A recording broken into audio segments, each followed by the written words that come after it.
ছাত্র সমাজের নবান্ন অভিযান নিয়ে তৈরি হয়েছে কৌতূহল। এই অভিযানের মোকাবিলা করতে কোমর বাঁধছে রাজ্য প্রশাসন। এই নবান্ন অভিযানকে সরাসরি বেআইনি বলে জানিয়েছে নবান্ন। তৃণমূল নেতৃত্ব এই নবান্ন অভিযানকে বিজেপির রাজনৈতিক অস্ত্র বলে তোপ দাগছেন। এবার ছাত্র সমাজের নবান্ন অভিযানকে প্রকাশ্যে বয়কটের ডাক দিল এসইউসিআই। এসইউসিআই নেতৃত্বের অভিযোগ, আরজিকর নিয়ে যে আন্দোলন তৈরি হয়েছে সেই আন্দোলনকে বিপথে চালিত করতে এই নবান্ন অভিযানের ডাক দেওয়া হয়েছে। আন্দোলনকে ভাঙার জন্য যাদের কোনো নৈতিক অধিকার নেই, we want justice for RG Kar বলার, তারা আজকে আন্দোলনে নেমে আন্দোলনকে বিভ্রান্ত করার চেষ্টা করছে।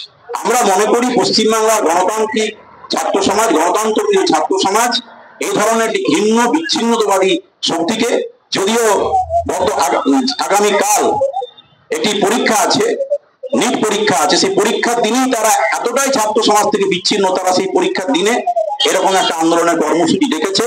আমরা পশ্চিমবাংলার ছাত্র সমাজের কাছে আহ্বান করব যে এই কর্মসূচি আপনারা বয়কট করুন, আন্দোলনের সঠিক শক্তিকে চিনুন, আন্দোলনের পাশে থাকুন।